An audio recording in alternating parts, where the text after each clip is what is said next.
इस एक्सप्लेनर में आपका स्वागत है, जहां हम भारतीय संग्रहालय यानी इंडियन म्यूजियम के कमाल के इतिहास की परतों को खोलने वाले हैं।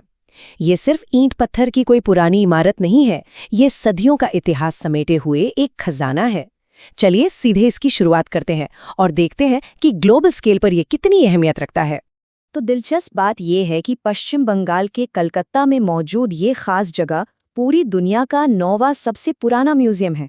जी हाँ, पूरी दुनिया में 9वां। 1814 में इसकी नींव रखी गई थी और ये एशिया का सबसे पुराना और कलेक्शन के मामले में सबसे बड़ा म्यूजियम होने का गौरव रखता है। ये एक ऐसा फैक्ट है जो सुनते ही समझ में आ जाता है कि हम किस ऐतिहासिक विरासत की बात कर रहे हैं। अब इसकी विशालता का अंदाजा जरा इस नंबर से लगाइए, 25 लाख। इसके कलेक्शन में 25 लाख से भी ज्यादा कलाकृतियां सुरक्षित रखी गई हैं। इतने बड़े पैमाने पर दुर्लभ चीजें, जीवाश्म और ऐतिहासिक पुराविशेषों का एक ही छत के नीचे होना सच में दिमाग घुमा देने वाला है। यही विशाल संग्रह इसे एक असली टाइम कैप्सूल बनाता है। भाग 1, एक बंदी वनस्पति विज्ञानी का विजन। अब देखते हैं कि ये सब शुरू कैसे हुआ। इस विशाल म्यूजियम के बनने की कहानी बहुत ही अनोखी और अप्रत्याशित है। 1794 में जब एशियाटिक सोसाइटी बनाई गई थी, तब से लेकर 1814 में म्यूजियम के असल में बनने तक का जो सफर है, वो बौद्धिक जिज्ञासा के लगातार बढ़ने का ही नतीजा था।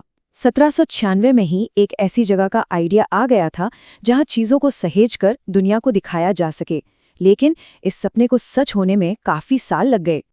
और सबसे दिलचस्प बात, या यूं कहें कि एक बड़ी विडंबना ये है कि भारत के इस सबसे महान सांस्कृतिक खजाने को एक डेनिश बंदी ने जीवनदान दिया था। नथानियल वॉलिच नाम के एक वनस्पति विज्ञानी यानी बॉटनिस्ट ने सीरामपुर की घेलाबंदी में पकड़े जाने और फिर रिहा होने के बाद स्वेच्छा से आगे आकर अपना पर्सनल कलेक्शन पेश किया। उन्होंने इसे सोसाइटी के कलेक्शन के साथ मिलाकर एक म्यूजियम बनाने का प्रस्ताव रखा और खुद को इसके संस्थापक क्यूरेटर के तौर पर पेश किया। भाग 2, विद्रोह, स्थानांतरण और विस्तार। खैर, एक छोटे से कलेक्शन से एक इतने बड़े और आजाद संस्थान तक का ये सफर बिल्कुल आसान नहीं था। रास्ते में कई बड़ी ऐतिहासिक रुकावटें आईं, जैसे कि 1836 में जब बैंक दिवालिया हुए तो फंडिंग की पूरी जिम्मेदारी सरकार पर आ गई। फिर 1857 के सिपाही विद्रोह की वजह से इसके काम में और भी भारी देरी हुई। आखिरकार 1866 में पहला भारतीय संग्रहालय अधिनियम पारित हुआ और तब जाकर 1875 में चौरंगी रोड वाली ये भव्य इमारत बनकर तैयार हुई, जिसे हम आज देखते हैं। अब उन 25 लाख वस्तुओं के विशाल दायरे को सही मायने में समझने के लिए इस पूरे कलेक्शन को 6 मुख्य हिस्सों में बांटा गया है। इसमें ह्यूमैनिटीज से लेकर प्राकृतिक विज्ञान तक सब कुछ शामिल है। भारतीय कला, पुरातत्व, मानव विज्ञान, भूविज्ञान, प्राणीशास्त्र और आर्थिक वनस्पति विज्ञान, ये सभी अनुभाग मिलकर इसे ज्ञान का एक महासागर बनाते हैं। भाग 3, प्राचीन दुनिया के अवशेष। अगर हम सबसे पहले सांस्कृतिक कलाकृतियों पर नजर डालें तो ये म्यूजियम एक ऐसी तिजोरी की तरह लगता है जिसमें इस ग्रह की कुछ सबसे दुर्लभ ऐतिहासिक चीजें मौजूद हैं। ये विरोधाभास सच में हैरान कर देने वाला है कि कैसे प्राचीन बौद्ध वास्तुकला यानी भरहुत स्तूप के पैनल, जिन पर ब्रह्मी लिपि उकेरी गई है, वो ठीक उसी छत के नीचे मौजूद हैं जहां लगभग 4000 साल पुरानी एक मिस्र की ममी रखी हुई है ना, एकदम अद्भुत। और सिर्फ यही नहीं, ये म्यूजियम उन वस्तुओं को भी सुरक्षित रखे हुए है जो भारतीय पहचान के बिल्कुल केंद्र में है। इसमें भगवान बुद्ध के पवित्र अवशेष, अशोक के उस सिंह स्तंभ की एक बेहतरीन कॉपी जिससे भारत का आधिकारिक राष्ट्रीय प्रतीक बना, और यहाँ तक कि प्राचीन सिंधु घाटी सभ्यता के निवासियों की खोपड़ियां भी शामिल हैं। भाग 4, जीवाश्म, वनस्पति और जीव। अब अगर मानव इतिहास से थोड़ा हटकर म्यूजियम के प्राकृतिक विज्ञान वाले हिस्से की तरफ चलें तो यहाँ कुछ ऐसे प्रागैतिहासिक नमूने हैं जो किसी को भी हैरत में डाल देंगे। भूवैज्ञानिक खंड में रखे गए इन जीवों के विशाल आकार की कल्पना करना ही रोंगटे खड़े कर देता है। यहाँ पैलियोलॉक्सोडन नमाडिकस नाम के एक विलुप्त हो चुके विशाल काय हाथी के कंकाल से लेकर एक असली विशाल सौरोपॉड डायनासोर का जीवाश्म अंडा तक मौजूद है। और इसी भारी भरकम अकादमिक कलेक्शन के बीच कुछ बेहद चौंकाने वाली चीजें भी मिल जाती हैं। जरा सोचिए, एक रहस्यमयी सिंधु घाटी की यूनिकॉर्न मोहर और उससे कुछ ही दूरी पर 8 पैरों वाले एक संरक्षित युवा बकरे का नमूना।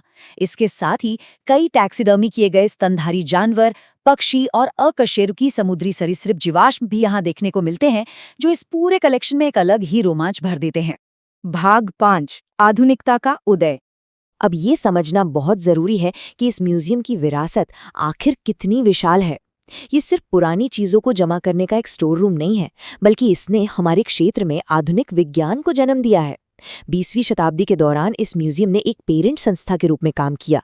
इसके प्राणी शास्त्र और मानव विज्ञान अनुभागों ने सीधे तौर पर देश के सबसे अहम वैज्ञानिक सर्वेक्षण संगठनों को खड़ा किया, जैसे 1916 में जूलॉजिकल सर्वे ऑफ इंडिया और फिर 1945 में एंथ्रोपोलॉजिकल सर्वे ऑफ इंडिया। इस अहमियत को समझने के लिए ये कोड एकदम सटीक है। देश की सामाजिक, सांस्कृतिक और वैज्ञानिक उपलब्धियों को शुरू करने वाले एक महत्वपूर्ण युग की शुरुआत। इसे आधुनिकता की शुरुआत और मध्ययुगीन युग का अंत माना जाता है। ये शानदार विचार पूरी तरह से समेट लेता है कि क्यों ये 2100 साल पुराना संस्थान केवल इतिहास को संरक्षित नहीं कर रहा है, बल्कि ये एक आधुनिक होते राष्ट्र के लिए असल उत्प्रेरक था। जैसे जैसे हम इस एक्सप्लेनर के अंत तक पहुंच रहे हैं, मन में एक बड़ा ही दिलचस्प सवाल उठता है। हमारी आज की इस आधुनिक दुनिया की ऐसी कौन सी कलाकृति होगी जो आने वाले समय में एशिया के इस सबसे पुराने टाइम कैप्सूल में उन 25 लाख वस्तुओं के साथ अपनी जगह बनाएगी? इस पर विचार करना निश्चित रूप से एक बहुत ही रोमांचक ख्याल है।